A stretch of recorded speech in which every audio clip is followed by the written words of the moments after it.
जय गुरु जी, शुक्राना गुरु जी, अनंतम अनंतम शुक्राना गुरु महाराज। गुरु महाराज, आपके चरणों में मेरा सादर प्रणाम और प्यारी संगत को बहुत बहुत मेरा नमस्कार और जय गुरु जी।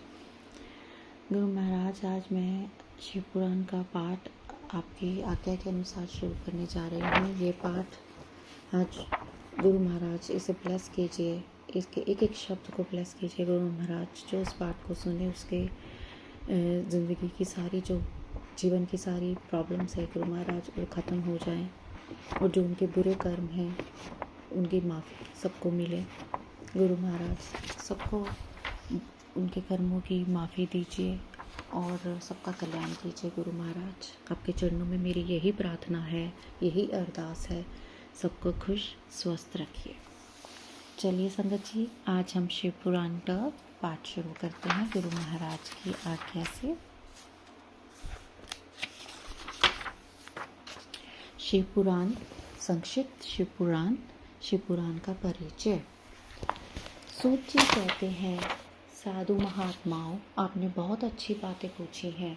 आपका यह प्रश्न तीनों लोगों का हित करने वाला है। मैं गुरुदेव व्यास का स्मरण करके आप लोगों के स्नेहवश इस विषय का वर्णन करूंगा। आप आदरपूर्वक सुने। सबसे उत्तम जो शिव पुराण है वह वेदांत का सार सर्वस्व है तथा वक्ता और श्रोता का समस्त पाप राशियों से उद्धार करने वाला है। इतना ही नहीं, वह परलोक में परमार्थ वस्तु को देने वाला है। कल की कल्मश राशि का विनाश करने वाला है। उसमें भगवान शिव के उत्तम यश का वर्णन है। ब्राह्मणों, धर्म, अर्थ, काम और मोक्ष, इन चारों पुरुषार्थों को देने वाला वह पुराण सदा ही अपने प्रभाव की दृष्टि से वृद्धि या विस्तार को प्राप्त हो रहा है। विप्रवरों, उस सर्वोत्तम शिव पुराण के अध्ययन मात्र से वे कलयुग के पापासक्त जीव श्रेष्ठतम गति को प्राप्त हो जाएंगे। कलयुग के महान उत्पात तभी तक जगत में निर्भय होकर विचरेंगे जब तक यहाँ शिव पुराण का उदय नहीं होगा। इसे वेद के तुल्य माना गया है। इस वेद कल पुराण का सबसे पहले भगवान शिव ने ही प्रणयन किया था। विद्वेश्वर संहिता, रुद्र संहिता, विनायक संहिता, उमा संहिता, मातृ संहिता, एकादश रुद्र संहिता, कैलाश संहिता, शतरुद्र संहिता, कोटि रुद्र संहिता, सहस्त्र कोटि रुद्र संहिता, वायव्य संहिता तथा धर्म संहिता। इस प्रकार इस पुराण के 12 भेद या खंड हैं। ये 12 संहिताएं अत्यंत पुण्यमय मानी गई हैं। ब्राह्मणों, अब मैं उनके श्लोकों की भी संख्या बता रहा हूँ। आप लोग वह सब आदरपूर्वक सुने। विदेश्वर संहिता में 10,000 श्लोक हैं। रुद्र संहिता, विनायक संहिता, उमा संहिता और मातृ संहिता, इनमें से प्रत्येक में 8,000 श्लोक हैं। ब्राह्मणों, एकादश रुद्र संहिता में 13,000, कैलाश संहिता में 6,000, शतरुद्र संहिता में 3,000, कोटि रुद्र संहिता में 9,000, सहस्त्र कोटि रुद्र संहिता में 11,000, वायव्य संहिता में 4,000 तथा धर्म संहिता में 12,000 श्लोक हैं। इस प्रकार मूल शिव पुराण की श्लोक संख्या 1,00,000 है, परंतु व्यास जी ने उसे 24,000 श्लोकों में संक्षिप्त कर दिया है। पुराणों की क्रम संख्या के विचार से इस शिव पुराण का स्थान चौथा है। इसमें 7 संहिताएं हैं। जय गुरु जी। पूर्व काल में भगवान शिव ने श्लोक संख्या की दृष्टि से 100 करोड़ श्लोकों का एक ही पुराण ग्रंथ ग्रथित किया था। सृष्टि के आदि में निर्मित हुआ वह पुराण साहित्य अत्यंत विस्तृत था।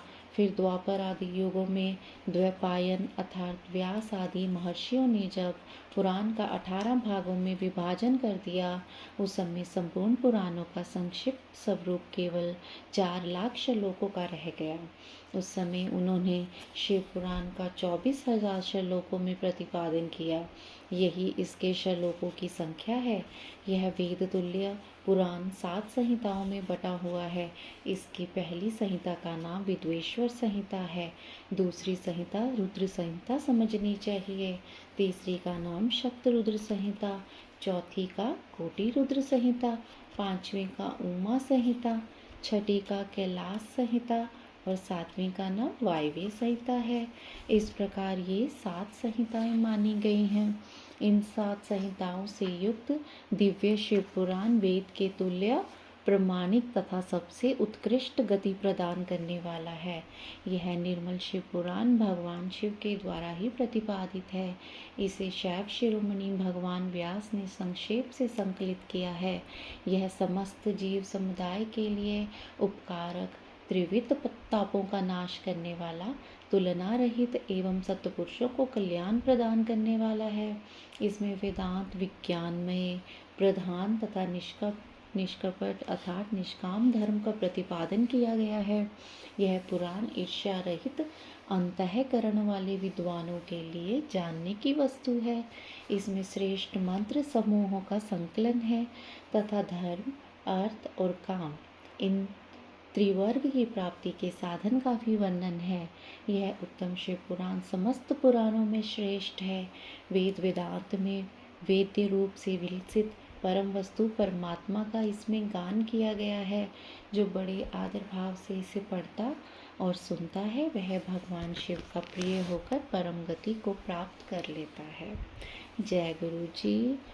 ओम नमः शिवाय। शिव जी सदा सहाय। ओम नमः शिवाय। गुरु जी सदा सहाय। देखिए संगत जी, कितना ही सुंदर, कितना ही प्यारा पुराण है।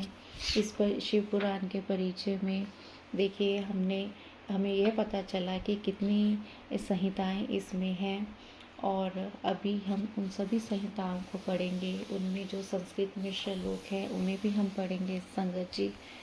और गुरु जी ने एक एक शब्द इसका ब्लेस कर रहे हैं ताकि सबका कल्याण हो जाए और सबका आशीर्वाद, गुरु जी का आशीर्वाद संगत जी ग्रहण कीजिए।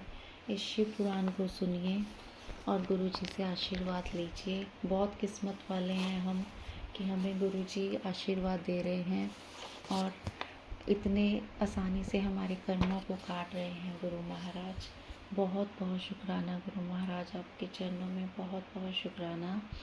और गुरु जी मुझसे मैं अपनी वाणी की जो मधुरता आप शिव पुराण पढ़ते हुए जो हमारी इम्प्रूव हो रही है, गुरु महाराज वाणी में जो मधुरता आ रही है उसके लिए भी बहुत बहुत शुक्राना गुरु जी। बहुत बहुत शुक्राना गुरु महाराज। आप ऐसे ही ब्लेस करते रहिए सबको। गुरु महाराज आपके चरणों में बस हम सिर झुकाकर खड़े हैं। हमारा साथ ना छोड़िए गुरु महाराज। मैं सबसे आपके सबके कल्याण के बारे में गुरु महाराज मैं आपसे अरदास करती हूँ गुरु जी। संगत जी आप भी शिव पुराण सुनिए। आपको भी सुनने और पढ़ने जैसा ही फल मिलेगा जैसा कि पढ़ने वाले को मिलता है। जितना समय हो, आप काम कर रहे हो, कुछ भी हो, आप नहीं भी समझ आ रहा है तो आप सुनिए। शब्द आपके कानों में जा रहे हैं, आप श्रवण कर रहे हैं तो उससे आपका कल्याण होगा। गुरु महाराज से आज्ञा लेते हुए आज का अध्याय यहीं संपन्न हुआ और कल मैं फिर एक नए अगले अध्याय के साथ फिर आऊँगी। जय गुरु जी। शुक्राना गुरु जी। जय गुरु जी महाराज।